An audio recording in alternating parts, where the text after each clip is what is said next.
Hello friends, welcome to our channel. Already మీరు వరిస videos చూస్తూ ఉన్నారు. ఇప్పుడు మనం భువనేశ్వర్ దగ్గర ఉన్న జాజ్పూర్లో ఉన్నాం. సో ఫస్ట్ మనం బిర్జా టెంపుల్ చూసాం. వీడియో 1 చూడని వాళ్ళు నేను కమెంట్ బాక్స్లో యాడ్ చేస్తాను. అది ఒక శక్తిపీఠం. సో ఫస్ట్ మేము ఆ, భువనేశ్వర్ వెళ్ళగానే ఫస్ట్ శక్తిపీఠం దగ్గరికి వెళ్ళి నెక్స్ట్ వచ్చే దారిలో ఇక్కడ మనకు ఒక అమ్మవారు శివుడు గుడి ఉంది. ఇక్కడ దర్శించుకొని తర్వాత వినాయకుడి గుడి కూడా ఉందన్నమాట, సిద్ధి వినాయక్ అనేసి. అవి కూడా చూసుకొని ఇక భువనేశ్వర్ బయలుదేరదాం అనుకున్నాం.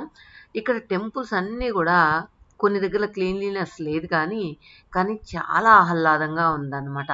ఇక్కడికి వెళ్ళగానే అది ఏ గుడి ఏంటి అనేది పక్కన పెడితే చాలా పాజిటివ్ వైబ్రేషన్ వస్తూ ఉంది. ఇక్కడ చూడండి, హ్యాపీగా కోతులైతే ఎంజాయ్ చేస్తూ ఉన్నాయి. ఇక్కడ ఏంటంటే చిన్న కోనేరు ఉంది. ఇక్కడ మాత్రం నంది నోట్లో నుంచి నీళ్లు వచ్చేటట్లు పెట్టున్నారు. ఇది నార్మల్గా అలా వస్తున్నాయా లేకపోతే మోటార్ అరేంజ్ చేశారా అనేది తెలియదు. ఇక్కడైతే చాలా ప్రశాంతంగా ఉంది. నార్మల్గా మాకు ఇక్కడ హనుమంతుడు గుడి కూడా ఉంది అన్నారు, కానీ మాకు అక్కడెక్కడ హనుమంతుడు గుడి అయితే కనిపించలేదు. అమ్మవారు శివుడు మాత్రం కనిపించారనమాట. ఇక ఈ వాటర్ అయితే చాలా టేస్ట్గా ఉంది. ఇక్కడ నంది నోట్లో నుంచి వస్తున్న వాటర్ అయితే బాగుంది. అదేవిధంగా మనం కింద గమనించినట్లయితే చాలా క్రిస్టల్ క్లియర్గా కనిపిస్తూ ఉన్నాయన్నమాట. మీరు భువనేశ్వర్ ప్లాన్ చేసుకున్నప్పుడు అన్నీ ఇక్కడ మ్యాక్సిమం ఉన్న గుళ్ళన్నీ కూడా చాలా వరకు స్థల పురాణం ఉన్న గుడులే అనమాట. నేను ఎంపిక చేసుకోవడం కూడా ఏదో నార్మల్గా మన ఊర్లో అన్ని గుళ్ళు ఉంటాయి కదా, వినాయకుడు కూడా, వెంకటేశ్వర స్వామి కూడా, నార్మల్ గుళ్ళు ఉంటాయి కదా, అలా కాకుండా స్థల పురాణం ఉన్న గుళ్ళు మాత్రం నేను సెలెక్ట్ చేసుకున్నాను. సో అందులో కూడా ఇది కానీ సిద్ధి వినాయక్ కానీ ఒకటి అన్నమాట. కాకపోతే ఇక్కడ రావాలంటే నార్మల్గా బస్సులు అలాంటి సౌకర్యం ఉండేటట్టు లేదనమాట. మనం ఏదైనా ఒక వెహికల్ మాట్లాడుకొని వచ్చేదానికే అవకాశం ఉంది. బస్సు రూట్ అయితే కాదు ఇది. కానీ జాజ్పూర్కి భువనేశ్వర్కి మిడిల్లో వస్తుంది అనమాట ఈ రెండు టెంపుల్లు కూడా. సో వన్ డేలో మనం వన్ డే నా ట్రిప్ ప్లాన్ చేసినట్లయితే అలాగే బిజ్జాదేవి టెంపుల్ శక్తిపీఠం చూసుకుని తర్వాత ఈ హనుమంతుడు గుడి, అమ్మవారి గుడి, శివుడి గుడి అన్నీ ఒకే దగ్గర ఉన్నాయి. ఆ తర్వాత సిద్ధి వినాయక్, ఇవి 3 కవర్ చేసుకుని భువనేశ్వర్కి వెళ్తే వన్ డే సరిపోతుంది అనమాట. సో ఇక్కడ ఏంటంటే శివుణ్ణి మనం ఏంటి అభిషేకం చేసేలాగా కూడా ఉందన్నమాట. ఇక్కడ హనుమంతుడుని చూసుకున్న తర్వాత మనం అభిషేకం చేయడానికి వెళ్దాం. ఇక్కడైతే మనకు మనమే స్వయంగా వెళ్ళి ఆ శివలింగానికి అభిషేకం చేసుకోవచ్చు. అందుకు వీలుగా అక్కడ వాటర్ కూడా పెట్టున్నారనమాట. వాటర్ ఒక చెంబు కూడా పెట్టున్నారు. ఇక్కడ మనం దేవుణ్ణి అభిషేకం చేసుకోవచ్చు.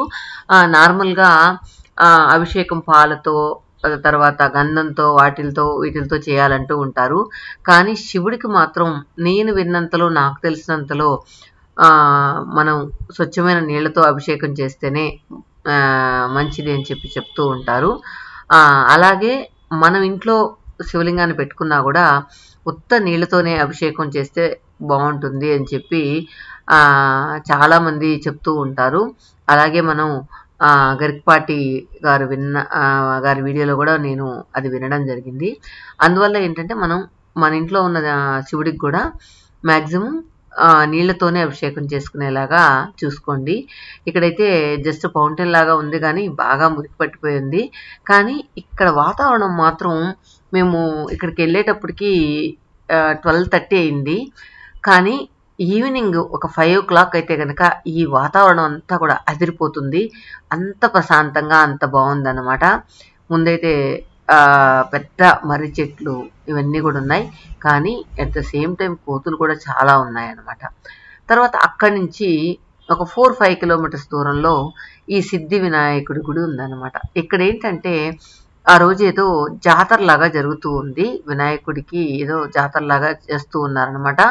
అందువల్లనే ఇక్కడ చాలా క్రౌడ్ ఉంది. కానీ లోపల టెంపుల్లో అయితే అంత క్రౌడ్ లేదు, కానీ ముందు షాపులు అది ఇది వాటి దగ్గర ఎక్కువ క్రౌడ్ ఉందన్నమాట. ఈరోజు నైట్ ఏదో జాతర జరుగుతుందంట ఇక్కడ ఏంటంటే వినాయకుడు మాత్రం 3 తలలాగా కనిపిస్తూ ఉన్నాడు. రండి మిమ్మల్ని కూడా నేను దర్శనం చేపిస్తాను.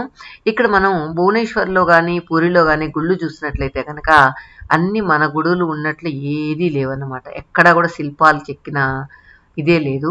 అన్నీ కూడా పూరి జగన్నాథ్ గుడి స్టైల్లోనే ఉన్నాయన్నమాట. చూడండి, దేవుణ్ణి మీరు కూడా దర్శించుకోండి. ఇక్కడైతే 3 తలల్లాగా సిద్ధి వినాయకుడు ఉన్నాడనమాట. మనం నేరుగా లోపల గర్భగుడిలోకి వెళ్ళేలాగా కూడా అవకాశం ఉంది. కానీ ఇక్కడి నుంచి మేము చూసామన్నమాట. మోస్ట్లీ ఒక 500 అలా ఇస్తే లోపలికి వెళ్ళి కూడా చూసే అవకాశం కల్పిస్తూ ఉన్నారు. కానీ మా వాళ్ళు ఎవరు వెళ్ళలేదు లోపలికి, బయట నుంచి దండం పెట్టుకొని వచ్చారనమాట. పైన ఆ రూఫ్ అంతా కూడా ఎలా ఉందో మీరు చూడొచ్చు. అన్నీ కర్రలుగా చేసి ఆ గుడిని డిఫరెంట్గా కట్టారనమాట. సో మొత్తానికి అవుట్లుక్ అయితే ఈ గుడి ఇలా ఉంది. సో మొత్తానికి డే 1 అయితే మనకు ముగిసింది. బిర్జా టెంపుల్, తర్వాత సిద్ధి వినాయకుడి గుడి, హనుమంతుడి గుడి చూసాం. తర్వాత బ్యాక్ టు భువనేశ్వర్ అనమాట. సో నెక్స్ట్ డే మార్నింగే అందరం రెడీ అయ్యాం. ఇక్కడ రాయల్ లగూన్ అని హోటల్ భువనేశ్వర్లో మేము స్టే చేసాం అనమాట. హోటల్ కూడా చాలా బాగుంది. కానీ నేను లోపల మీకు షూట్ చేయడం మర్చిపోయాను. మనకు పర్ డే వచ్చి 3 షేరింగ్ 1600 పడింది అనమాట. హోటల్ చాలా నీట్గా బాగుంది. అందువల్లనే ఇక్కడ స్టే చేసాం. ఇంకొకటి ఏంటంటే మాకు చాలామంది ఉన్నారు కాబట్టి ఒకే చోట కూడా 10 రూములు దొరికేది కష్టం. అది కూడా కొంచెం కష్టమైందనమాట. ఎక్కడ 10 రూములు ఉన్నాయో అక్కడే బుక్ చేయాల్సి వచ్చింది. ఇది కొంచెం మన భువనేశ్వర్లో లింగరాజ్ టెంపుల్కి ఒక 5 to 6 కిలోమీటర్స్ దూరంలో దొరికిందనమాట హోటల్. ఒకవేళ మీకు ఎవరికైనా కావాలంటే యూజ్ అవుతుందని ఆ హోటల్ నేము నేను ఇక్కడ చూపించాను. సో నెక్స్ట్ డే మార్నింగ్ ఏంటంటే లోకల్ అంటే భువనేశ్వర్ మేము యాక్చువల్గా 2 days ప్లాన్ చేసుకున్నాం. ఒకరోజేమో శక్తిపీఠం చూడడానికి, ఒకరోజు ఏమంటే లోకల్ లింగరాజ్ టెంపుల్. చాలా టెంపుల్స్ ఉన్నాయి, 1 by 1 మీకు చూపిస్తాను. ఫస్ట్ టైం అయితే రామ్ మందిర్, ఇస్కాన్ టెంపుల్కి వెళ్ళాం. తర్వాత చాలా టెంపుల్స్ విజిట్ చేసాం. ఈ రోజైతే మోర్ దెన్ 10 టెంపుల్స్ విజిట్ చేసాం అనమాట లోకల్లోనే.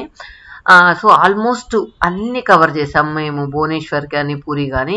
సో మా వాళ్ళు అంటూ ఉన్నారు, మేము 2 times వచ్చాం, 3 times వచ్చాము, కానీ ఇన్ని గుడులు మేము కవర్ చేయలేదు అని చెప్పి అంటూ ఉన్నారు. ఇది రామ్ మందిర్ అన్నమాట. ఫస్ట్ డే 2లో మేము దర్శించుకుంది ఆ రాముడు గుడిని.